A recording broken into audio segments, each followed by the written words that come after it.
ವೇದಶಾಸ್ತ್ರ ಪುರಾಣ ಕಥೆಗಳ ಓದಿ ಪೇಳಿದರೇನು? ಸಕಲ ನಿಷೇಧ ಕರ್ಮವ ತೊರೆದು ಸತ್ಕರ್ಮ ಮಾಡೇನು?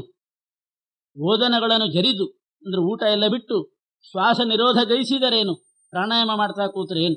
ಕಾಮಕ್ರೋಧ ಒಳಿಯದೆ ನಾನು ನನ್ನದು ಎಂಬ ಮಾನವನು. ಏನು ಕೇಳಿದರೇನು? ನೋಡಿದರೇನು? ಏನು ನೋಡಿದರೇನು? ಏನು ಓದಿದರೇನು? ಏನು ಪೇಳಿದರೇನು? ಏನು ಪಾಡಿದರೇನು? ಏನು ಮಾಡಿದರೇನು? ಹಂಗನ್ವೆ.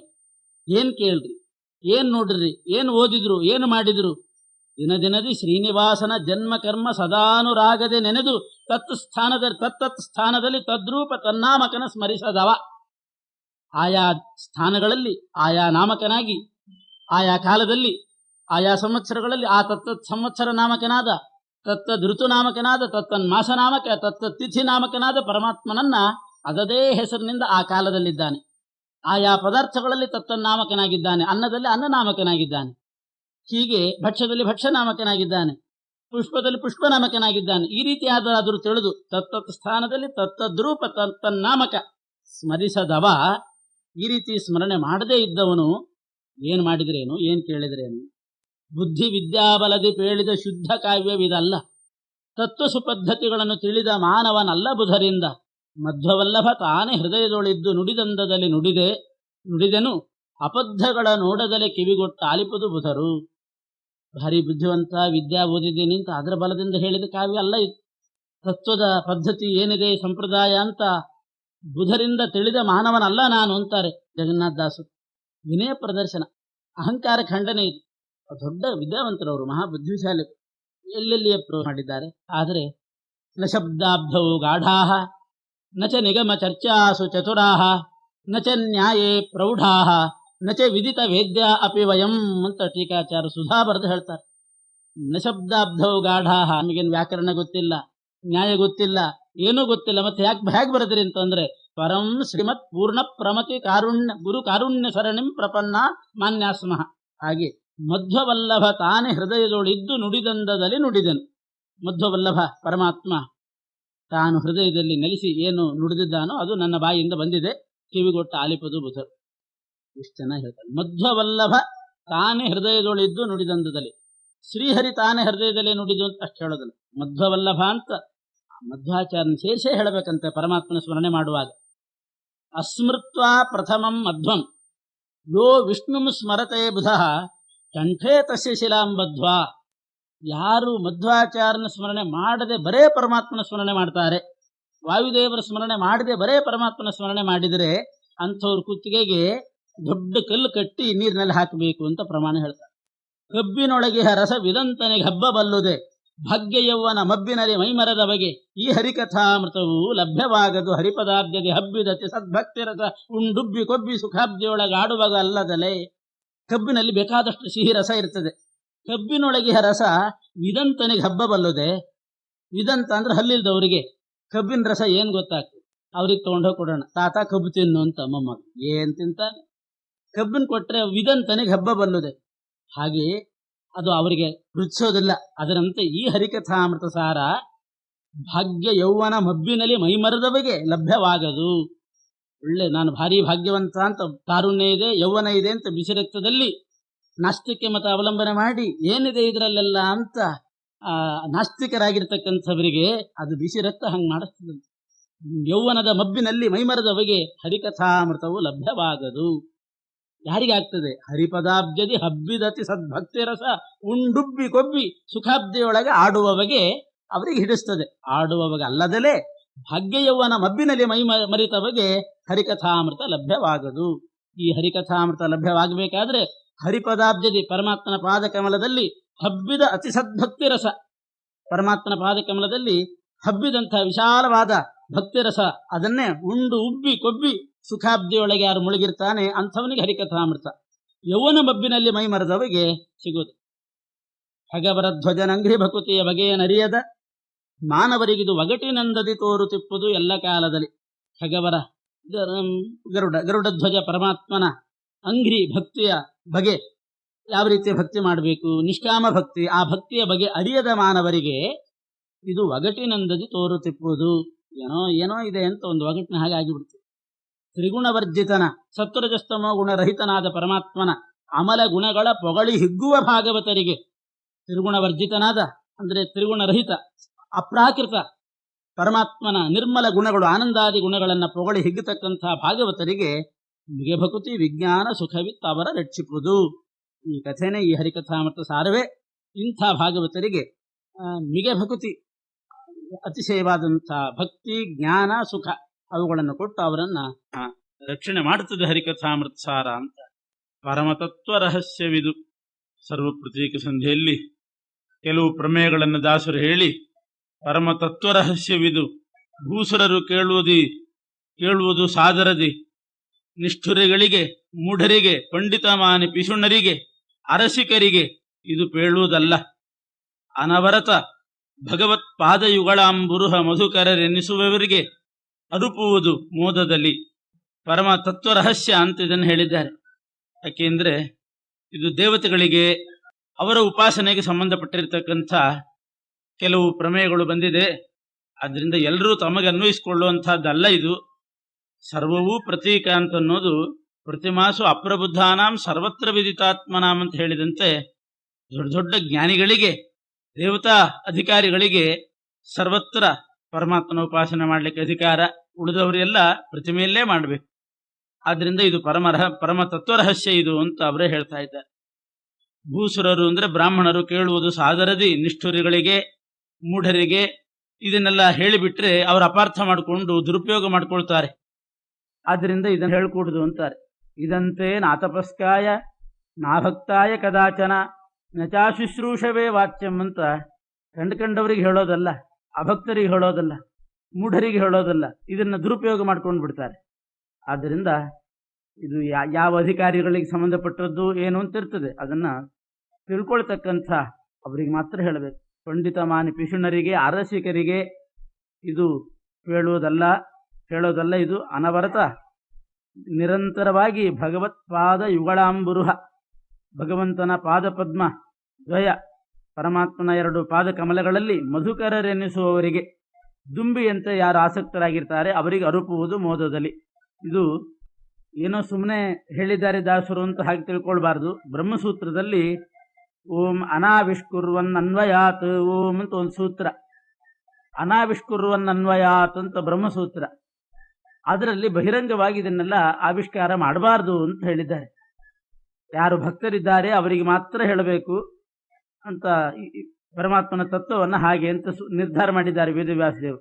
ಅನಾರ್ಯಕಾಯ ಅನೃಜವೇ ಶಠಾಯ ನೈತತ್ವಯ ದಾಂಭಿಕಾಯ, ಡಾಂಭಿಕರಿಗೆ, ರುಜುಗಳಲ್ಲದೇ ಇದ್ದವರಿಗೆ, ವಕ್ರರಿಗೆ, ವಕ್ರರು ಅಂತಂದ್ರೆ ಒಂದು ಹೇಳಿದ್ದನ್ನು ಅಪಾರ್ಥ ಮಾಡಿಕೊಳ್ಳುವವರು ಅಂಥವರಿಗೆಲ್ಲ, ಮತ್ತೆ ಇದನ್ನು ಕೇಳಿ ಅಪಹಾಸ ಮಾಡ್ತಕ್ಕಂಥವರಿಗೆ, ಕೇಳೋದು ಕೇಳ್ತಾರೆ ಮತ್ತೆ ಕುಚೋದ್ಯ ಮಾಡ್ತಾರೆ, ಅಪಹಾಸ ಮಾಡ್ತಾರೆ, ಅಂಥವರಿಗೆಲ್ಲ ಹೇಳಬಾರ್ದು.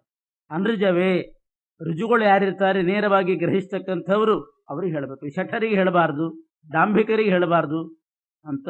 ಅಭಕ್ತಾಯ ದುರ್ವಿನೀತಾಯ, ಅಭಕ್ತರಿಗೆ, ದುರ್ವಿನೀತರಿಗೆ, ಬೇರೆ ಬೇರೆ ವಿದ್ಯೆಯಲ್ಲಿ ಆಸಕ್ತರಾದವರಿಗೆ ಇದನ್ನೆಲ್ಲ ಹೇಳ್ತಕ್ಕದ್ದಲ್ಲ ಅಂತ ಬ್ರಹ್ಮಸೂತ್ರ ಭಾಷ್ಯದಲ್ಲಿ ಆಚಾರ್ಯರು ವಿವರಣೆ ಮಾಡಿದ್ದಾರೆ. ಅದನ್ನ ವ್ಯಾಸದಾಸ ಸಿದ್ಧಾಂತ ಕೌಮುದಿ ಅಂತ ಜಮಖಂಡಿ ವಾದಿರಾಚಾರ್ಯ ವ್ಯಾಖ್ಯಾನ, ಅವರು ಆ ಬ್ರಹ್ಮಸೂತ್ರಾದಿಗಳನ್ನೆಲ್ಲ ಅಧ್ಯಯನ ಮಾಡಿ ಅದಕ್ಕೂ ಇದಕ್ಕೂ ಸಮನ್ವಯ ಮಾಡಿ ತೋರಿಸ್ತಾ ಇದ್ದಾರೆ. ಪರಮತತ್ವ ರಹಸ್ಯವಿದು, ಭೂಸುರರು ಕೇಳುವುದು ಸಾದರದಿ, ನಿಷ್ಠುರಿಗಳಿಗೆ ಮೂಢರಿಗೆ ಪಂಡಿತಮಾನಿ ಪಿಶುಣರಿಗೆ ಅಲ್ಲ, ಅದರದ್ದೇ ಅನುವಾದ ಇದ್ದಾಗಿದೆ. ಲೋಕವಾರ್ತೆ ಇದಲ್ಲ. ಬೇರೆಯವ್ರಿಗೆ ಯಾಕೆ ಹೇಳಬಾರ್ದು ಅಂದ್ರೆ ಅವ್ರಿಗೆ ಲೋಕವಾರ್ತೆ ಬಹಳ ಚೆನ್ನಾಗಿ ಕಾಣಿಸ್ತದೆ ಹೇಳಿದ್ರೆ. ಇದರಲ್ಲಿ ಲೋಕವಾರ್ತೆ ಏನಿರೋದಿಲ್ಲ, ಬರೀ ತತ್ವ ರಹಸ್ಯ ಆದ್ದರಿಂದ ಅದು ರುಚಿಸೋದಿಲ್ಲ. ಏನಾದರೂ ಜೋಕ್ಗಳಿದ್ರೆ, ಇವತ್ತಿನ ಭಾಷೆಯಲ್ಲಿ ಹೇಳಬೇಕು ಅಂದ್ರೆ ಹಾಗೆ ಬಹಳ ಜನ ಹೇಳಿದ್ದುಂಟು ಬೇರೆ ಬೇರೆ ಕಡೆ. ಆಗ ಏನಾದರೂ ಜೋಕ್ ಕೊಡ್ತಾ ಇದ್ರೆ, ಲೌಕಿಕ ಕಥೆಗಳನ್ನೆಲ್ಲ ಹೇಳ್ತಾ ಇದ್ರೆ ಆವಾಗ ನಮಗೆ ರುಚಿಸ್ತದೆ, ಬಹಳ ಚೆನ್ನಾಗಿರ್ತದೆ, ಜನ ಜಾಸ್ತಿ ಬರ್ತಾರೆ, ಅಂಥದ್ದನ್ನು ಅಳವಡಿಸ್ಕೊಳ್ರಿ ಅಂತ ಹೇಳಿದವರಿದ್ದಾರೆ. ಇದಕ್ಕೆ ಹೆಸರು ಪರತತ್ವ ಮಂಟಪ ಅಂತ. ಅದಕ್ಕೆ ನಾನು ಹೆಸರು ಕೊಡುವಾಗ ಹಾಗೆ ಕೊಟ್ಟೆ, ಪರತತ್ವ ಪ್ರಸಿದ್ಧಿಗಾಗಿ ಇರತಕ್ಕಂಥ ಪರತತ್ವ ಮಂಟಪ. ಅದರಲ್ಲಿ ಪರತತ್ವ ಹೇಳಬೇಕು, ಯಾರಿಗೆ ಆಸಕ್ತಿ ಇರ್ತಾರೋ ಅವ್ರು ಬರ್ತಾರೆ.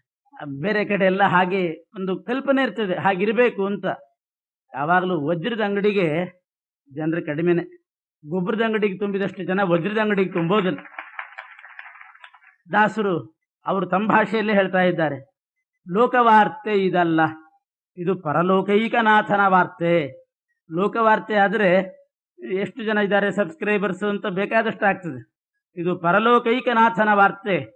ಕೇಳ್ವಡೆ ಕಾಕು ಮನುಜರಿಗಿದು ಸಮರ್ಪಕವಾಗಿ ಸೊಗೈಸದು. ಇದು ಕಾಕು ಮನುಜರಿಗೆ ಅಂತಂದ್ರೆ ಬರೇ ಲೌಕಿಕ ಆಸಕ್ತರಾದವರಿಗೆ ಇದು ಏನ್ ಪಂಚರೂಪ, ಯಾವಾಗಲೂ ವಾಸುದೇವ ವಾಸುದೇವ, ಸಂಕರ್ಷಣ ಸಂಕರ್ಷಣ ಸಂಕರ್ಷಣ ಪ್ರದ್ಯುಮ್ನ ಸಂಕರ್ಷಣ ಅನಿರುದ್ಧ ಅಂತಂದ್ರೆ ಏನೋ ಹೇಳ್ತಾರೆ ಅಂತ ಅನಿಸ್ಬೋದು. ಕಾಕು ಮನುಜರಿಗಿದು ಸಮರ್ಪಕವಾಗಿ ಸೊಗಸದು ಅಂತಾರೆ.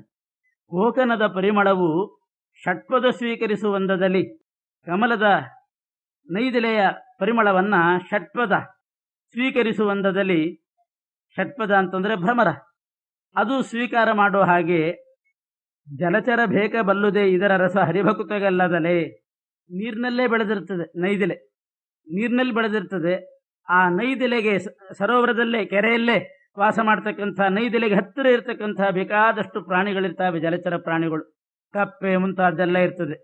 ಆದರೆ ನೈದಿಲೆಯ ಸೊಗಸು ಗೊತ್ತಾಗೋದು ಎಲ್ಲಿಂದಲೋ ಬಂದಿರತಕ್ಕಂಥ ದುಂಬಿಗೆ ಮಾತ್ರ ಹೊರತು ಅದೇ ನೀರಿನಲ್ಲಿ ನೈದಿಲೆ ಹತ್ತಿರ ಇರ್ತಕ್ಕಂಥವ್ರಿಗೆ ಗೊತ್ತಾಗೋದು. ಹಿತ್ತಲು ಮನೆ ಮದ್ದಲ್ಲ, ಹಿತ್ತಲು ಗಿಡ ಮದ್ದಲ್ಲ ಅಂತನೋ ಹಾಗೆ ಅಲ್ಲಿರ್ತಕ್ಕಂಥವ್ರಿಗೆ ಅದರ ಸ್ವಾರಸ್ಯ ಗೊತ್ತಾಗುವುದಿಲ್ಲ. ಕೋಕನದ ಪರಿಮಳವು ಷಟ್ಪದ ಸ್ವೀಕರಿಸುವಂದದಲ್ಲಿ ಜಲಚರ ಬೇಕ ಬಲ್ಲುದೇ ಇದರ ರಸ ಹರಿಭಕುತಗಲ್ಲದಲೇ. ಯಾರು ಹರಿಭಕ್ತರಿರ್ತಾರೆ ಅವರಿಗೆ ಇದರ ರಸ, ಭಗವಂತನ ಚಿಂತನೆ ಅನುಸಂಧಾನ ಅದು ರುಚಿಸ್ತದ ಹೊರತು ಕಾಕು ಜನರಿಗೆ, ಕಾಕು ಮನುಜರಿಗೆ ಇದು ಹಿಡಿಸೋದಿಲ್ಲ ಅಂತ. ಹಿಂದೆ ವಾಜರಾಜ ಸ್ವಾಮಿಗಳು ಯುಕ್ತಿ ಮಲ್ಲಿಕಾ ಬರೆದು, ಅವರು ಯುಕ್ತಿ ಮಲ್ಲಿಕಾ ಬರೆದಾಗ ಅವರ ಕಾಲದಲ್ಲಿ ಯಾರೂ ಅದಕ್ಕಷ್ಟು ಮಹತ್ವ ಕೊಡಲಿಲ್ಲಂತೆ. ಸಾಧಾರಣವಾಗಿ ಇರ್ತದೆ, ಸಮಕಾಲೀನರು ಅವರನ್ನು ಸ್ವಲ್ಪ ತಿರಸ್ಕಾರ ಮಾಡೋ ಬುದ್ಧಿಯಲ್ಲಿ ಇರ್ತಾರೆ ಕೆಲವು. ಹಾಗಾಗಿ ಅವರಿಗೆ ಕೊಡಲಿಕ್ಕೆ ಯಾರೂ ಕೊಡಲಿಲ್ಲ. ಅದಕ್ಕೆ ಅವರು ಹೇಳಿದ್ರಂತೆ, ಈಗ ಮೋಡ ಕವಿದಿದೆ, ಮೋಡ ಹೋದ ಮೇಲೆ ಆವಾಗ ಚಂದ್ರನ ಬೆಳದಿಂಗಳು ಎಲ್ರಿಗೂ ಬಂದೇ ಬರ್ತದೆ. ಆ ರೀತಿ ಈಗ ಇದಕ್ಕೆ ಬೆಲೆ ಬರದೇ ಇದ್ರೂ ಕೂಡ ಕಾಲಾಂತರದಲ್ಲಿ ಇದನ್ನು ಅಧ್ಯಯನ ಮಾಡುವವರು ಬರ್ತಾರೆ ಅಂತಂದ್ರು. ರಾಘವೇಂದ್ರ ಸ್ವಾಮಿಗಳು ಅನೇಕ ಗ್ರಂಥಗಳನ್ನು ಬರೆದ್ರಂತೆ. ರಾಯರು ಶಿಷ್ಯರು ಕೇಳಿದ್ರು, ಇಷ್ಟೆಲ್ಲ ಗ್ರಂಥ ಯಾರು ಓದ್ತಾರೆ ಈಗಿನ ಕಾಲದಲ್ಲಿ, ಯಾರಿದ್ದಾರೆ ಹಾಗೆ ಅಂತ ಆಗ್ಲೇ ಕೇಳಿದ್ರಂತೆ.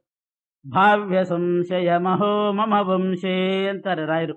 ನಾನು ಇದನ್ನು ಬರೆದದ್ದು ನನ್ನ ಸಮಕಾಲೀನರೆಲ್ಲರೂ ಓದ್ಲಿ ಅಂತಲ್ಲ, ನನ್ನ ವಂಶದಲ್ಲಿ ನನ್ನ ಪೀಠದಲ್ಲಿ ಮುಂದೊಬ್ಬರು ಬರ್ತಾರೆ, ಅವ್ರಿಗೋಸ್ಕರ ಬರೆದಿಟ್ಟಿದ್ದೀನಿ ಅಂದ್ರೆ. ಯಾರವರು ಅಂತ ಕೇಳಿದರೆ ಸುಮತೀಂದ್ರರು ಅಂತ ಹೇಳ್ತಾರೆ. ಕುಂಭಕೋಣದಲ್ಲಿ ಇದು ಶ್ರೀರಂಗದಲ್ಲಿ ವೃಂದಾವನ ಇದೆ, ಸುಮತೀಂದ್ರ ತೀರ್ಥರು ಅಂತ ಒಬ್ಬರು ಬರ್ತಾರೆ ಮುಂದೆ. ಆ ಸುಮತೀಂದ್ರ ತೀರ್ಥರಿಗಾಗಿ ಬರೆದಿಡ್ತಾ ಇದ್ದೀನಿ ಇದನ್ನೆಲ್ಲ ಅಂತ ಹೇಳಿದ್ರಂತಾರೆ. ಅವರಿಗೆ ದಿವ್ಯ ಜ್ಞಾನ ಆಗಿತ್ತು, ಭವಿಷ್ಯತ್ತನ್ನ ಆ ರೀತಿ ನುಡಿತಾ ಇದ್ರಂತ. ಸುಮತೀಂದ್ರ ತೀರ್ಥರು ಬಂದು ಆಮೇಲೆ ಇವರ ಗ್ರಂಥಗಳನ್ನೆಲ್ಲ ಹೆಚ್ಚಿಗೆ ಪ್ರಚಾರಕ್ಕೆ ತಂದ್ರು ಅಂತ ಹೇಳ್ತಾರೆ. ಹಾಗೆ ಇದು ಹರಿಕಥಾಮೃತ ಸಾರ ಆವಾಗ ಅದು ಬರದೇ ಇದ್ದಿದ್ದಿರಬಹುದು, ಮುಂದೆ ಬಂದೇ ಬರ್ತದೆ ಅನ್ನೋ ದೃಷ್ಟಿಯಿಂದ ದಾಸರು ಹೇಳಿದ್ದಾರೆ. ಇಷ್ಟು ಮಾಡಿ ಮುಂದೆ ಪರಮಾತ್ಮನ ಸ್ತೋತ್ರ ಮಾಡ್ತಾ ಇದ್ದಾರೆ. ಸ್ವಪ್ರಯೋಜನ ರಹಿತ ಸಕಲೇಷ್ಟಪ್ರದಾಯಕ ಸರ್ವಗುಣ ಪೂರ್ಣ ಅಪ್ರಮೇಯ. ಇದೆಲ್ಲ ಕನ್ನಡದ ಸಂಧಿಯಲ್ಲಿ ಹಂಗೆ ಓದ್ಕೋಬೇಕು. ಸ್ವಪ್ರಯೋಜನ ರಹಿತ ಸಕಲೇಷ್ಟ ಪ್ರದಾಯಕ ಸರ್ವಗುಣ ಪೂರ್ಣ ಪ್ರಮೇಯ. ಪೂರ್ಣ ಪ್ರಮೇಯ ಅಂತ ಓದಿಬಿಡ್ಬಾರ್ದು. ಪೂರ್ಣ ಪ್ರಮೇಯ ಅಂತಂದ್ರೆ ಅದು ಸವರ್ಣ ದೀರ್ಘ ಸಂಧಿ ಕನ್ನಡದಲ್ಲಿ ಹಂಗಾಗ್ತದೆ. ಅಪ್ರಮೇಯ ಅಂತಲೇ ಬಿಡಿಸ್ಬೇಕು. ಸರ್ವಗುಣ ಪೂರ್ಣ ಅಪ್ರಮೇಯ ಜರಾಮರಣ ವರ್ಜಿತ ವಿಗತ ಶೋಕ ವಿಪ್ರತಮ ವಿಶ್ವಾತ್ಮ ಘೃಣಿ ಸೂರ್ಯ ಪ್ರಕಾಶ ಅನಂತ ಮಹಿಮ ಘೃತ ಪ್ರತೀಕಾರಾಧಿತಾಂಘ್ರಿ ಸರೋಜ ಸುರರಾಜ. ಇಷ್ಟು ನಾಮಗಳಿಂದ ಭಗವಂತನನ್ನ ಸ್ತೋತ್ರ ಮಾಡ್ತಾ ಇದ್ದಾರೆ. ಸ್ವಪ್ರಯೋಜನ ರಹಿತ ಇದು ಬ್ರಹ್ಮಸೂತ್ರದ ಓಂ ಲೋಕವತ್ತು ಲೀಲಾ ಕೈವಲ್ಯಂ ಓಂ ಓಂ ನ ಪ್ರಯೋಜನವತ್ವಾತ್ ಓಂ ಅಂತ ಎರಡು ಬ್ರಹ್ಮಸೂತ್ರಗಳಲ್ಲಿ ಈ ವಿಚಾರ ಬಂದಿದೆ. ಏನದು ಸ್ವಪ್ರಯೋಜನ ರಹಿತ? ಆ ಪದ ಹಾಕಿದ್ರಿಂದ ಬ್ರಹ್ಮಸೂತ್ರದ ಒಂದು ಅಧಿಕರಣ ಅಂತಿದೆ, ಅದರಲ್ಲಿ ಆ ಒಂದು ಭಾಗ, ಒಂದು ಅಧಿಕರಣ, ಅಧ್ಯಾಯ ಪಾದ ಅಧಿಕರಣ ಅಂತ ಬರ್ತದೆ. ಒಂದು ಅಧಿಕರಣದ ಸಾರವನ್ನೇ ಸ್ವಪ್ರಯೋಜನ ರಹಿತ ಅಂತಾರೆ. ಬ್ರಹ್ಮಸೂತ್ರದಲ್ಲಿ ಒಂದು ಭಗವಂತನ ಬಗ್ಗೆ ಪ್ರಶ್ನೆ ಉತ್ತರಗಳೆಲ್ಲ ಬರ್ತದೆ. ಪರಮಾತ್ಮನ ಬಗ್ಗೆ ಒಂದು ಸಂದೇಹ. ಇಷ್ಟೆಲ್ಲ ಸೃಷ್ಟಿ ಮಾಡ್ತಾನೆ ಪರಮಾತ್ಮ, ಪ್ರಯೋಜನ ಮನುದ್ದೇಶ್ಯ ನಮಂದೋಪಿ ಪ್ರವರ್ತತೆ ಅಂತ ಒಂದು ಗಾದೆ. ಯಾರಾದರೂ ಯಾವುದಾದ್ರೂ ಕೆಲಸದಲ್ಲಿ ಪ್ರವೃತ್ತಿ ಮಾಡಬೇಕಾದ್ರೆ ಏನೋ ಪ್ರಯೋಜನ ಇಟ್ಕೊಂಡಿರ್ತಾರೆ, ಅದು ಹೊರಗೆ ನೋಡುವಾಗ ಗೊತ್ತಾಗೋದಿಲ್ಲ. ಪ್ರಯೋಜನ ಮನುದ್ದೇಶ್ಯ ನ ಮಂದೋಪಿ ಪ್ರವರ್ತತೆ. ಎಂಥ ದಡ್ಡನೂ ಕೂಡ ಪ್ರಯೋಜನ ಇಲ್ಲದೆ ಯಾವ ಕೆಲಸದಲ್ಲೂ ಪ್ರವೃತ್ತಿ ಮಾಡೋದೇ ಇಲ್ಲ ಅಂತ. ಏನಾದರೂ ಒಂದು ಸ್ವಾರ್ಥ ಇರಬಹುದು, ಏನಾದರೂ ಒಂದು ಪ್ರಯೋಜನ ಇದ್ದೇ ಇರ್ತದೆ. ದಡ್ಡನೂ ಕೂಡ ಹಾಗೆ ಪ್ರವೃತ್ತಿ ಮಾಡೋದಿಲ್ಲ. ಸುಮ್ಮನೆ ಅಂತ ಯಾವ ಕೆಲಸನೂ ಮಾಡೋದಿಲ್ಲ. ಪರಮಾತ್ಮ ಇಂಥ ಜಗತ್ತು ಸೃಷ್ಟಿ ಮಾಡ್ತಾನೆ, ಸಂರಕ್ಷಣೆ ಮಾಡ್ತಾನೆ, ಜ್ಞಾನ ಅಜ್ಞಾನ ಇವುಗಳನ್ನೆಲ್ಲ ಕೊಡ್ತಾನೆ. ಏನು ಪ್ರಯೋಜನ ಪರಮಾತ್ಮನಿಗೆ? ಏನೋ ಒಂದಿರಬೇಕು. ಆಯಿತು, ಏನೋ ಒಂದು ಇದೆ ಅಂತ ಒಪ್ಪೋಣ ಅಂತಂದರೆ, ಏನಾದರೂ ಒಂದು ಪ್ರಯೋಜನ ಇದೆ ಅಂತಂದರೆ ಅದು ಸಿದ್ಧಿಸೋವರೆಗೆ ಅಷ್ಟು ಕೊರತೆ ಇದೆ ಅಂತ ಆಯಿತು. ಪರಮಾತ್ಮ ಅವನು ಪರಿಪೂರ್ಣ ಅಂತ ಹೇಳಲಿಕ್ಕೆ ಆಗೋದು. ಯಾವ ಪ್ರಯೋಜನಕ್ಕಾಗಿ ಸೃಷ್ಟಿ ಮಾಡಿದ್ದಾನೆ, ಸೃಷ್ಟಿ ಮಾಡಿದ್ರಿಂದ ಆ ಪ್ರಯೋಜನದ ಲಾಭ ಆಯಿತು ಅಂತಂದರೆ ಅಲ್ಲಿವರೆಗೆ ಅದೊಂದು ಕೊರತೆ ಇದೆ, ಅವನು ಪರಿಪೂರ್ಣ ಅಲ್ಲ ಅಂತ ಅರ್ಥ. ಪರಿಪೂರ್ಣನಾಗಿದ್ದಾನೆ, ಅವನಿಗೇನು ಪ್ರಯೋಜನ ಇಲ್ಲ ಅಂತಂದರೆ ಈ ಕೆಲಸ ಮಾಡೋದೇ ಅಸಂಭಾವಿತ ಆಗ್ತದೆ. ಯಾಕೆ ಮಾಡ್ಲಿಕ್ಕೆ ಹೋಗ್ಬೇಕು? ಸೃಷ್ಟಿ ಯಾಕೆ ಮಾಡ್ಲಿಕ್ಕೆ ಹೋಗ್ಬೇಕು? ಅಡಿಗೆ ಮಾಡ್ಲಿಕ್ಕೆ ಹೊರಟಿದ್ದಾರೆ ಅಂತಂದರೆ ಏನೋ ಪ್ರಯೋಜನ ಇದೆ ಅಂತ ಅರ್ಥ. ಯಾರೋ ಊಟಕ್ಕೆ ಬರ್ತಾರೆ, ಅಥವಾ ತನಗಾದರೂ ಹಸಿವೆ ಆಗಿದೆ, ತನಗೂ ಹಸಿವೆ ಹೋಗಬೇಕು, ಏನೋ ಒಂದು ಪ್ರಯೋಜನ ಇದೆ ಅಂತ ಅರ್ಥ. ಎಲ್ಲ ಹೊಟ್ಟೆ ತುಂಬಿದವನು ಅಡಿಗೆ ಮಾಡ್ತಾನೆ, ಹೊಟ್ಟೆ ತುಂಬಿದೆ, ಯಾರೂ ಊಟಕ್ಕೆ ಬರೋರಿಲ್ಲ, ಏನೋ ಪ್ರಯೋಜನ, ಸುಮ್ಮನೆ ಮಾಡ್ತಿದ್ದೆ, ಸುಮ್ಮನೆ ಅಡಿಗೆ ಮಾಡ್ತಿದ್ದೇನೆ, ಸುಮ್ಮನೆ ಅಡಿಗೆ ಮಾಡಿ ತಿಪ್ಪಿಗೆ ಹೇಳ್ತಾರೆ ಯಾರಾದರೂ. ಹಾಗೆ ಪರಮಾತ್ಮ ಈ ಸೃಷ್ಟಿ ಸಂಹಾರ ಮಾಡ್ತಿದ್ದಾನೆ ಅಂದರೆ ಯಾಕೆ ಮಾಡ್ತಿದ್ದಾನೆ? ಸುಮ್ಮನೆ ಜೀವರನ್ನು ಸೃಷ್ಟಿ ಮಾಡೋದು, ಕೊನೆಗೆ ಅವ್ರನ್ನ ಕೊಂದು ಹಾಕೋದು. ಇದು ಅಸಂಭಾವಿತ. ಸುಮ್ಮನೆ ಅಡಿಗೆ ಯಾರೂ ಮಾಡೋದೇ ಇಲ್ಲ, ಸುಮ್ಮನೆ ಸೃಷ್ಟಿ ಮಾಡ್ಲಿಕ್ಕೆ ಸಾಧ್ಯ ಇಲ್ಲ. ಇಲ್ಲ ಏನೋ ಒಂದು ಪ್ರಯೋಜನ ಇದೆ ಅಂತಂದರೆ ಅಡಿಗೆ ಯಾಕೆ ಮಾಡ್ತಾರೆ? ಊಟ ಮಾಡ್ಲಿಕ್ಕೆ ಅಡಿಗೆ ಮಾಡ್ತಿದ್ದಾರೆ ಅಂತಂದ್ರೆ ಹಾಗಾದ್ರೆ ಅವ್ರಿಗೆ ಹಸಿವೆ ಇದೆ ಅಂತ ಅರ್ಥ ಆಯ್ತು. ಹಾಗೆ ಪರಮಾತ್ಮ ಇಂಥ ವ್ಯಾಪಾರ ಮಾಡ್ತಿದ್ದಾನೆ ಅಂತಂದ್ರೆ ಹಸಿವೆ ಇದೆ ಪರಮಾತ್ಮನಿಗೆ, ಅದನ್ನು ನೀಗಿಸ್ಕೊಳ್ಳಿಕ್ಕೆ ಇವೆಲ್ಲ ಮಾಡ್ತಿದ್ದಾನೆ ಅನ್ನೋ ಹಾಗೆ ಒಂದು ಪ್ರಶ್ನೆ ಬರ್ತದೆ ಪರಮಾತ್ಮನ ಮೇಲೆ. ಅದಕ್ಕೆ ಬ್ರಹ್ಮ ವೇದವ್ಯಾಸದೇವರು ಉತ್ತರ ಕೊಟ್ಟಿದ್ದಾರೆ. ಓಂ ನ ಪ್ರಯೋಜನವತ್ವಾತ್ ಓಂ.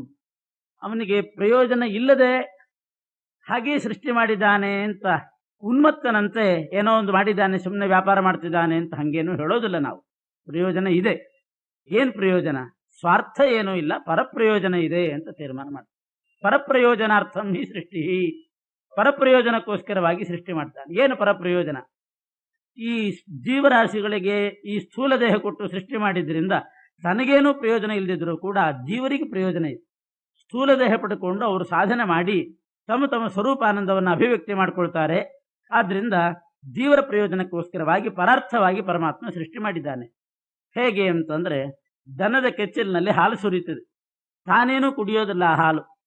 ವತ್ಸ ವಿವೃದ್ಧರ್ಥಂ, ಕರುವಿಗೋಸ್ಕರವಾಗಿ ಹೇಗೆ ಹಾಲನ್ನು ಸುರಿಸ್ತದೋ ಅದರಂತೆ ಪರಮಾತ್ಮ ಜೀವರ ಸೌಖ್ಯಕ್ಕಾಗಿ, ಜೀವರು ಸುಖ ಪಡಲಿ, ಸಾಧನೆ ಮಾಡಿಕೊಳ್ಳಿ ಅನ್ನೋ ದೃಷ್ಟಿಯಿಂದ ಸೃಷ್ಟಿ ಮಾಡಿದ್ದಾನೆ ಹೊರತು ತನ್ನ ಪ್ರಯೋಜನಕ್ಕೋಸ್ಕರ ಅಲ್ಲ ಅಂತ ಒಂದು ತೀರ್ಮಾನ. ಏನೇ ಆಗಲಿ, ಸೃಷ್ಟಿ ಮಾಡುವಾಗ, ಈ ಕಾರ್ಯ ಮಾಡುವಾಗ ಅವನಿಗೆ ಕ್ಲೇಶಗಳಾಗ್ತದೋ ಇಲ್ಲೋ. ಅಡುಗೆ ಮಾಡುವಾಗ ಕೈ ಸುಟ್ಕೊಂಡು ಹಾಗೆ ಏನಾದರೂ ಒಂದಿಷ್ಟು ಕ್ಲೇಶ ಪರಮಾತ್ಮನಿಗೆ ಆಗ್ತದೋ ಇಲ್ಲೋ ಅಂದರೆ ಯಾವ ಕ್ಲೇಶವೂ ಇಲ್ಲ, ಯಾವ ಪ್ರಯೋಜನದ ಪ್ರಶ್ನೆನೂ ಮಾಡಬಾರ್ದು. ಯಾಕೆಂದರೆ ದೇವಶೇಷ ಸ್ವಭಾವೋಯಂ ಆಪ್ತಕಾಮಸ್ಯ ಕಾಸ್ಪೃಹ.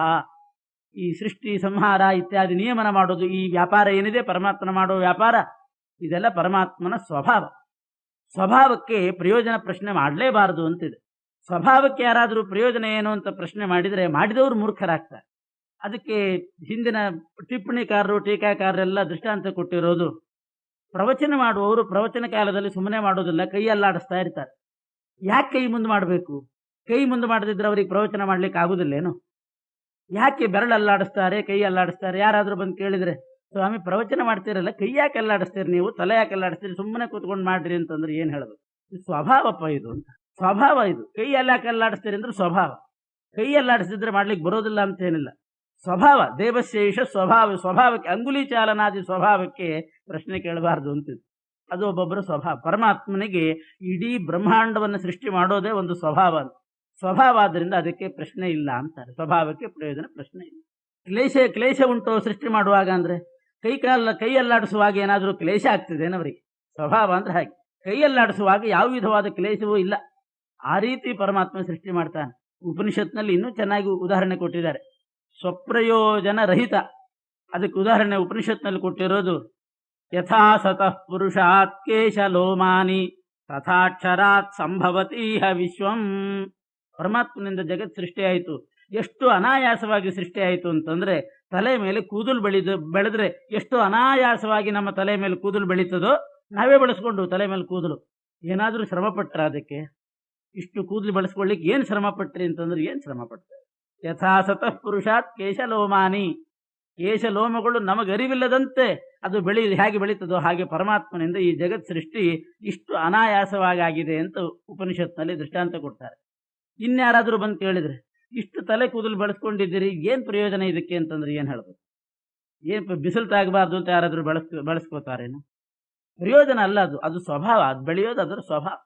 ಹಾಗೆ ಪರಮಾತ್ಮ ಜಗತ್ ಸೃಷ್ಟಿ ಮಾಡಿದ್ದು ತನ್ನ ಸ್ವಭಾವದಂತೆ ಮಾಡಿದ್ದಾನಷ್ಟೇ ಹೊರತು ಅದರಿಂದ ಯಾವ ಪ್ರಯೋಜನವೂ ಇಲ್ಲ ಅಂತ ಆ ಅಧಿಕರಣದಲ್ಲಿ ವಿಶೇಷವಾಗಿ ಚರ್ಚೆ ಮಾಡಿದ್ದಾರೆ ಚಂದ್ರಿಕಾದಿ ಗ್ರಂಥಗಳಲ್ಲಿ. ಅದನ್ನೆಲ್ಲ ದಾಸರು ಒಂದೇ ಮಾತಿನಲ್ಲಿ ಸ್ವಪ್ರಯೋಜನ ರಹಿತ, ಅದರಲ್ಲಿ ಬರೇ ಪ್ರಯೋಜನ ರಹಿತ ಅಂತಲೂ ಹೇಳೋದಿಲ್ಲ, ಸ್ವಪ್ರಯೋಜನ ರಹಿತ, ತನಗೇನೂ ಪ್ರಯೋಜನ ಇಲ್ಲ, ತನಗೇನು ಸ್ವಾರ್ಥ ಇಲ್ಲ ಪರಮಾತ್ಮನಿಗೆ. ಅವನು ಆಪ್ತಕಾಮ. ಆಪ್ತಕಾಮ ಅಂದರೆ ಏನೇನು ಪಡಿಬೇಕೋ ಎಲ್ಲ ಅವನ ಹತ್ರ ಮೊದಲಿಂದಲೇ ಉಂಟೇ ಉಂಟು. ಲೋಕವತ್ತು ಲೀಲಾ ಕೈವಲ್ಯಂ ಅಂತ ಸೂತ್ರದಲ್ಲಿ ಅದನ್ನ ಲೀಲಾ ಅಂತ ಹೇಳ್ತಾರೆ. ಪರಮಾತ್ಮ ಸೃಷ್ಟಿ ಮಾಡುವಾಗ ಲಕ್ಷ್ಮೀದೇವಿಯನ್ನು ಉಪಯೋಗಿಸಿಕೊಂಡು ಸೃಷ್ಟಿ ಮಾಡ್ತಾನೆ. ಈ ಪಂಚಭೂತ ಪದಾರ್ಥಗಳನ್ನೆಲ್ಲ ಉಪಯೋಗಿಸ್ಕೊಂಡು ಸೃಷ್ಟಿ ಮಾಡಿದ್ದಾನೆ. ಹಾಗೆ ಸೃಷ್ಟಿ ಮಾಡ್ಲಿಕ್ಕೆ ಬರ್ತದೋ ಇಲ್ಲೋ. ಇನ್ನೊಂದು ವಸ್ತುವನ್ನು ಅಪೇಕ್ಷೆ ಪಟ್ಟ ಅಂತಂದ್ರೆ ಮತ್ತವನಿಗೆ ನ್ಯೂನತೆ ಬರ್ತದೆ. ಆದರೆ ಯಾವ ನ್ಯೂನತೆಯೂ ಪರಮಾತ್ಮನಲ್ಲಿ ಚಿಂತನೆ ಮಾಡಬಾರ್ದು. ಗರುಡನನ್ನು ಉಪಯೋಗಿಸಿಕೊಂಡು ಗರುಡ ವಾಹನನಾಗಿ ಸಂಚಾರ ಮಾಡ್ತಾನೆ. ಅದನ್ನು ಅವನಿಗೆ ನ್ಯೂನತೆ ಇಲ್ಲದಿದ್ದರೆ ಅವನು ಅಸಮರ್ಥನಾಗಿದ್ದಾನೆ ಅಂತ ಹಾಗೆ ಚಿಂತನೆ ಮಾಡಬಾರ್ದು. ಲೋಕವತ್ತು ಲೀಲಾ ಕೈವಲ್ಯಂ ಅಂತ ವೇದವ್ಯಾಸದೇವರು ಬ್ರಹ್ಮಸೂತ್ರ ಹೇಳಿದ್ದಾರೆ. ಬ್ರಹ್ಮಸೂತ್ರಗಳ ಪರಿಚಯನೂ ಆಗಲಿ ಅಂತ ದಾಸರು ಆ ಪ್ರಮೇಯವನ್ನೆಲ್ಲ ಸೇರಿಸ್ತಾರೆ. ಲೋಕವತ್ತು ಲೀಲಾ ಕೈವಲ್ಯಂ ವ್ಯಾಸರೇನು ಹೇಳ್ತಾರೆ ಅಂತಂದರೆ, ಅಲ್ಲಿ ಮಧ್ವಾಚಾರ್ಯ ಇವರೆಲ್ಲ ದೃಷ್ಟಾಂತ ಕೊಡುವಾಗ ಕೆಲವು ವ್ಯಕ್ತಿಗಳು ಕೈಯಲ್ಲಿ ಕೋಲು ಹಿಡ್ಕೊಂಡು ಸಂಚಾರ ಮಾಡೋದುಂಟು. ಇನ್ನು ಕೆಲವರು ಕೋಲು ಹಿಡ್ಕೊಂಡಿರ್ತಾರೆ. ಯಾಕೆಂದ್ರೆ ಆ ಕೋಲು ಇಲ್ಲದೆ ಇದ್ದರೆ ಅವರಿಗೆ ಜೋಲಿ ಹೋಗ್ತದೆ, ಬೀಳ್ತಾರೆ. ಬೀಳದೇ ಇರೋ ಹಾಗೆ ಒಂದು ಆಸರೆ ಇರಲಿ ಅಂತ ಕೋಲು ಹಿಡ್ಕೊಂಡಿರ್ತಾರೆ. ಇನ್ನು ಕೆಲವರು ಕೋಲು ಹಿಡ್ಕೊಂಡಿರ್ತಾರೆ, ಅದನ್ನು ಊರೋದಿಲ್ಲ, ಸುಮ್ಮನೆ ಹಾಗೆ ಹಿಡ್ಕೊಂಡು ಅದನ್ನು ಬೀಸ್ಕೊಂಡು ಹೋಗ್ತಾ ಇರ್ತಾರೆ. ಅದೊಂದು ಸ್ಟೈಲ್. ಅದು ಕೈಯಲ್ಲಿ ಕೋಲು ಹಿಡ್ಕೊಂಡು ಹೋಗೋದು ಒಂದು ಘನತೆ ಅಂತಿದೆ. ಕೆಲವು ದೇಶಗಳಲ್ಲಿದೆ ನೋಡಿ, ಅವರು ಹಾಗೆ ಬರೋ ಕ್ರಮನೇ ಇಲ್ಲ. ಉತ್ತರ ಭಾರತದಲ್ಲಿ ಕೆಲವರೆಲ್ಲ ಬಂದರೆ ಒಂದಿಷ್ಟು ಬಡಿ ಅದು ಊರುವಂತಹದ್ದಲ್ಲ, ಊರ್ಲಿಕ್ಕೆ ಇರೋದಿಲ್ಲ. ಅದು ಊರ್ಬೇಕಾದ್ರೆ ತಾವೇ ಬಗ್ಬೇಕು, ಮತ್ತೆ ಅಷ್ಟೇ ಸಣ್ಣ ಕೋಲು ಇರ್ತವೆ. ಅಂತೂ ಕೋಲು ಹಿಡ್ಕೊಂಡು ಬರ್ತಾರೆ. ಒಳ್ಳೆ ಅದಕ್ಕೆ ಬಣ್ಣ ಹಚ್ಚಿ ಅಂತಹ ಕೋಲು ಹಿಡ್ಕೊಂಡು ಬರೋರು ಇರ್ತಾರೆ. ಅದು ದೊಡ್ಡ ದೊಡ್ಡ ಜಮೀನ್ದಾರರಿಗೆ ಅದೊಂದು ಗೌರವ ಅಂತದ್ದು. ಅದು ಬಂದರೆ ಅದು ಮಹತ್ವ. ಕೆಲವು ಕಡೆ ಒಳ್ಳೆ ಪ್ರತಿಷ್ಠಿತರು ಅಂತ ಆಗಬೇಕಾಗಿದ್ದರೆ ಒಂದೊಂದು ವೇಷ ಹಾಕ್ಕೊಳ್ತಾರೆ. ಆ ವೇಷದ ಮೇಲೆ ಮತ್ತೊಂದು ಸೆಲ್ಲೆ ಹಾಕ್ಕೊಂಡಿರ್ತಾರೆ. ಅದ್ರದ್ದು ಅಗತ್ಯ ಏನಿರೋದಿಲ್ಲ. ಮುಖ ಒರೆಸ್ಕೊಳ್ಳಿಕ್ಕೆಲ್ಲ ಎಲ್ಲ ಸುಮ್ಮನೆ ಹಾಕೊಂಡು ಅದು ಹಾಕ್ಕೊಂಡ್ರೆ ಅದೊಂದು ಘನತೆ. ಲೋಕದಲ್ಲಿ ಕೆಲವು ವ್ಯವಸ್ಥೆಗಳಿದೆ, ಹೀಗೆ ಅಂತ ಒಂದು ವೇಷಗಳಿರ್ತದೆ. ಅದು ಯಾಕೆ ಅಂತ ಕೇಳಿದರೆ ಅದೊಂದು ಆಯಾ ದೇಶದಲ್ಲಿ ಒಂದು ಗಾಂಭೀರ್ಯಕ್ಕಾಗಿ ಮಾಡಿಕೊಂಡಿರ್ತಕ್ಕಂಥ ವ್ಯವಸ್ಥೆ. ಹಾಗೆ ಪರಮಾತ್ಮ ತನ್ನ ದೊಡ್ಡಸ್ತಿಗೆಗೆ ತನ್ನ ಮಹತ್ವವನ್ನು ದ್ಯೋತನೆ ಮಾಡಬೇಕು ಜಗತ್ತಿಗೆ ಅಂತ ಹೇಳಿ ಲಕ್ಷ್ಮೀ ಬ್ರಹ್ಮಾದಿಗಳನ್ನೆಲ್ಲ ತನ್ನ ಅಧೀನದಲ್ಲಿಟ್ಟುಕೊಂಡು ಅವರ ಜೊತೆಗೆ ಕಾರ್ಯ ಮಾಡ್ತಾನೆ. ತಾನು ಅಸಮರ್ಥನಾಗಿ ಅವರನ್ನು ಜೊತೆಗೆ ಇಟ್ಟುಕೊಳ್ಳೋದಲ್ಲ. ಈಗಿನ ಭಾಷೆಯಲ್ಲಿ ಪೂರ್ತಿ ಸರಿಯಾದ ದೃಷ್ಟಾಂತ ಕೊಡಬೇಕು ಅಂತಂದರೆ, ದೊಡ್ಡ ಅಧಿಕಾರಿಗಳು ಹೋದ ಕೂಡಲೇ ಅವರ ಬ್ರೀಫ್ ಕೇಸನ್ನು ಇನ್ನೊಬ್ರು ಬಂದು ಹಿಡ್ಕೊಂಡು ಹೋಗ್ತಾನೆ. ಅದು ಅವ್ರಿಗೆ ಭಾರ ಆಗ್ತದೆ ಅಂತ ಹಿಡ್ಕೊಂಡು ಹೋಗೋದಲ್ಲ. ಅದು ಇನ್ನೊಬ್ರು ಹಿಡ್ಕೊಂಡು ಹೋದರೆ ಅವ್ರಿಗೆ ಗೌರವ. ತಾವೇ ಕೈಯಲ್ಲಿ ಹಿಡ್ಕೊಂಡು ಹೋಗಿ ಏನು ಇಷ್ಟು ನಿಮ್ಗೆ ಯಾಕೆ ಅವ್ರ ಕೈಲಿ ಕೊಡ್ತೀರಲ್ಲ ಹೇಳಿದ ಕೂಡಲೇ. ತಮಗೆ ಬಾಗಿಲು ತೆಗಿಲಿಕ್ಕೆ ಬರೋದಿಲ್ಲ ಅಂತಲ್ಲ ಕಾರಿಂದು, ಇನ್ನೊಬ್ರು ಬಂದು ತೆಗೆದಾಗ ಗೌರವ. ಇನ್ನೊಬ್ರು ಬಂದು ಬಾಗಿಲು ತೆಗಿಬೇಕು, ತನಗೆ ತೆಕ್ಕೊಂಡು ಇಳಿಲಿಕ್ಕೆ ಆಗೋದಿಲ್ಲ, ಏನೋ ಆಗ್ತದೆ. ಆದರೆ ಇದೊಂದು ಲೋಕದ ವ್ಯವಸ್ಥೆ ಮಾಡ್ಕೊಂಡಿದ್ದಾರೆ. ಇದೆಲ್ಲ ಪರಮಾತ್ಮನೇ ಹಾಕ್ಕೊಟ್ಟ ಪದ್ಧತಿ. ತಾನು ಸ್ವಯಂ ಸಮರ್ಥನಾದರೂ ಕೂಡ ಲಕ್ಷ್ಮೀ ಬ್ರಹ್ಮಾದಿಗಳನ್ನೆಲ್ಲ ತನ್ನ ಅಧೀನದಲ್ಲಿ ಇಟ್ಟುಕೊಂಡು ತಾನು ಕಾರ್ಯ ಮಾಡ್ತಿದ್ದಾನೆ. ಆ ರೀತಿ ಉಳಿದವರು ಮಾಡ್ಕೊಂಡು ಬಂದಿದ್ದಾರೆ. ಹೀಗೆ ಅದನ್ನೇ ವೇದವ್ಯಾಸದೇವರು ಓಂ ಲೋಕವತ್ತು ಲೀಲಾ ಕೈವಲ್ಯಂ ಓಂ ಅಂತ ಸೂತ್ರದಲ್ಲಿ ಹೇಳ್ತಾರೆ. ಇದು ಇತಿ ಕೇವಲ ಲೀಲೈವ ಅಂತ. ಹಾಗೆ ಸ್ವಪ್ರಯೋಜನ ರಹಿತ, ಸಕಲೇಷ್ಟ ಪ್ರದಾಯಕ, ಸರ್ವಗುಣಪೂರ್ಣನಾಗಿದ್ದಾನೆ. ಅಪ್ರಮೇಯ ಅಂತಂದರೆ ಪರಿಪೂರ್ಣವಾಗಿ ಯಾರಿಗೂ ತಿಳ್ಕೊಳ್ಳಿಕ್ಕೆ ಆಗೋದಿಲ್ಲ, ಅಷ್ಟು ಸರ್ವಗುಣಪೂರ್ಣನಾಗಿದ್ದಾನೆ. ಅಪ್ರಮೇಯ ಅಂದರೆ ಪೂರ್ತಿ ತಿಳ್ಕೊಳ್ಳಿಕ್ಕೆ ಯಾರಿಗೂ ಸಾಧ್ಯ ಇಲ್ಲ. ಜರಾಮರಣ ವರ್ಜಿತ, ಅವನಿಗೆ ಜರ ಇಲ್ಲ, ಮರಣ ಇಲ್ಲ. ವಿಗತ ಶೋಕ, ಯಾವ ಸಂದರ್ಭದಲ್ಲಿಯೂ ಶೋಕ ಅನ್ನೋದಿಲ್ಲ. ವಿಪ್ರತಮ ಅಂತಂದರೆ ವಿವಿಧಂ ಪ್ರಾತೀತಿ ವಿಪ್ರಹ. ವಿಪ್ರ ಅಂದರೆ ನಾನಾ ವಿಧವಾದ ಪದಾರ್ಥಗಳನ್ನು ಕೊಡ್ತಕ್ಕವರಿಗೆ ವಿಪ್ರ ಅಂತಾರೆ. ಅವರಲ್ಲಿ ಇವನು ಶ್ರೇಷ್ಠನಾಗಿದ್ದಾನೆ. ಇನ್ನೊಂದು ಮೊದಲಿಗೆ ಅಂತರ್ಥ, ಜ್ಞಾನಿಗಳಲ್ಲೆಲ್ಲ ಅಗ್ರಗಣ್ಯನಾಗಿದ್ದಾನೆ. ನಾನಾ ವಿವಿಧವಾದ ಪದಾರ್ಥಗಳನ್ನು ಪ್ರ ಅಂದರೆ ಕೊಡ್ತಕ್ಕವರಲ್ಲಿ ತಮ ಅಂದರೆ ಶ್ರೇಷ್ಠ, ವಿಪ್ರತಮ. ನಿಶುಸಿ ಈದ ಗಣಪತೆ ಗಣೇಶುತ್ವಾಮ ಆಹುರ್ವಿಪ್ರತಮಂ ಕವೀನಾಂ ಅಂತ ಗಣಪತಿ ಅಂತರ್ಗತ ವಿಶ್ವಂಭರ ರೂಪೇ ಪರಮಾತ್ಮನನ್ನು ಆ ಶಬ್ದದಿಂದ ಸ್ತೋತ್ರ ಮಾಡ್ತಾರೆ. ಅದನ್ನು ತಗೊಂಡಿದ್ದಾರೆ. ವಿಶ್ವಾತ್ಮ ಅಂತಂದರೆ ಜಾಗೃತ ಅವಸ್ಥಾ ಪ್ರೇರಕ, ವಿಶ್ವನಾಮಕ ಪರಮಾತ್ಮ. ಘೃಣಿ, ಚಕ್ರಾಬ್ಜ ಮಂಡಲದಲ್ಲಿ ಹೇಳುವ ಹಾಗೆ ಬಂದಿದೆ. ಘೃಣಿ ಅಂತಂದರೆ ಕೃಪಾಳು, ದಯಾಮಯ ಅಂತರ್ಥ. ಸೂರ್ಯ ಅಂತಂದರೆ ಸೂರಿಗಮ್ಯ, ಜ್ಞಾನಿಗಳಿಗೆ ಮಾತ್ರ ಗೋಚರನಾಗುವವನು ಸೂರ್ಯ ಪ್ರಕಾಶ. ಅಂಥ ಸೂರ್ಯನ ಪ್ರಕಾಶವುಳ್ಳವನು. ಅನಂತ ಮಹಿಮ. ಘೃತ ಪ್ರತೀಕಾರಾಧಿತಾಂಘ್ರಿ ಸರೋಜ, ಇದು ಒಂದೇ ಪದ. ಅಂದ್ರೆ ಲಕ್ಷ್ಮೀದೇವಿಯಿಂದ ಆರಾಧಿತವಾದ ಪಾದಪದ್ಮ ಉಳ್ಳವನು ಅಂತ ಅರ್ಥ. ಲಕ್ಷ್ಮಿ ಅಂತ ಹೇಳೋದ್ರ ಬದಲು ದಾಸರು ಘೃತ ಪ್ರತೀಕ ಅಂತ ಪದ ಪ್ರಯೋಗ ಮಾಡ್ತಾರೆ. ಘೃತ ಪ್ರತೀಕ ಅಂದ್ರೆ ಲಕ್ಷ್ಮೀದೇವಿ, ಪ್ರತೀಕ ಅಂದ್ರೆ ಪ್ರತಿಮೆ. ಲಕ್ಷ್ಮೀದೇವಿಗೆ ಒಂದು ಬಹುಮುಖ್ಯವಾದ ಪ್ರತಿಮೆ ಅಂದ್ರೆ ತುಪ್ಪ ಅಂತ. ತುಪ್ಪದಲ್ಲಿ ಲಕ್ಷ್ಮೀದೇವಿಯ ಸಾನ್ನಿಧ್ಯ ಇರ್ತದೆ. ಆದ್ರಿಂದ ಲಕ್ಷ್ಮಿಯನ್ನ ಘೃತ ಪ್ರತೀಕ ಅಂತ ಕರೀತಾರೆ. ಇದು ವಾದಿರಾಜ ಸ್ವಾಮಿಗಳು ಘೃತ ಪ್ರತೀಕಾಂ ತಾಂ ನಿತ್ಯಂ ಘೃತ ಪೂರ್ಣಾನ್ನದಾಯಿನೀಂ ಯಥೇಷ್ಟವಿತ್ತದಾತ್ರಿಂಚ ನತೋಸ್ಮ್ಯಭಯದಾಂ ಶ್ರಿಯಂ ಅಂತ ಪ್ರಯೋಗ ಮಾಡಿದ್ದಾರೆ. ಘೃತ ಪ್ರತೀಕಾಂ ತಾಂ ನಿತ್ಯಂ ಘೃತಪೂರ್ಣಾನ್ನದಾಯಿನಿ. ಲಕ್ಷ್ಮೀ ಸ್ತೋತ್ರ ಮಾಡುವಾಗ ಹಾಗೆ ಮಾಡ್ತಾರೆ. ಘೃತ ಪ್ರತೀಕಗಳು ಅಂದ್ರೆ ತುಪ್ಪ ಲಕ್ಷ್ಮೀದೇವಿಯ ಪ್ರತೀಕ. ತುಪ್ಪದಲ್ಲಿ ಸನ್ನಿಹಿತಳಾದವಳು, ತುಪ್ಪದಿಂದ ಸಹಿತವಾದ ಘೃತಪೂರ್ಣವಾದ ಅನ್ನವನ್ನು ಕೊಡ್ತಕ್ಕಂಥವಳು ಲಕ್ಷ್ಮೀದೇವಿ.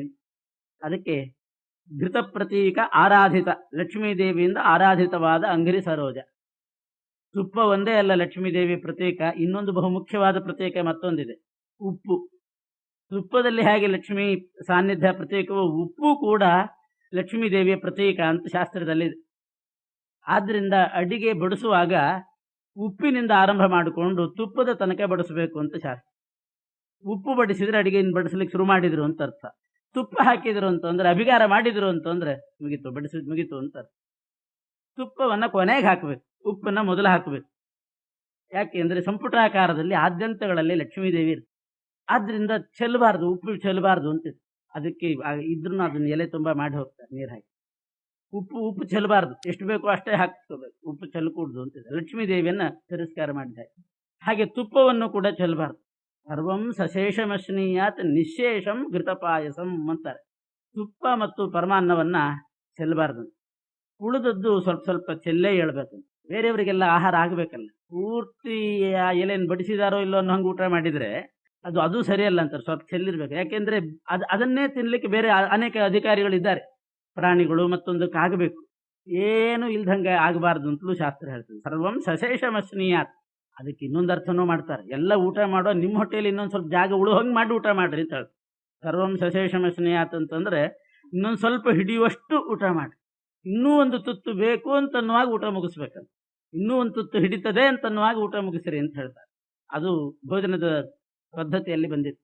ಊಟ ಆದ್ಮೇಲೆ ತೀರ್ಥಕ್ಕೂ ಅವಕಾಶ ಇಲ್ಲದೆ ಇರೋ ಹಂಗೆ ಊಟ ಮಾಡಬಾರ್ದು. ಘೃತ ಪ್ರತೀಕಾರಾಧಿತಾಂಘ್ರಿ ಸರೋಜ ಸುರರಾಜ.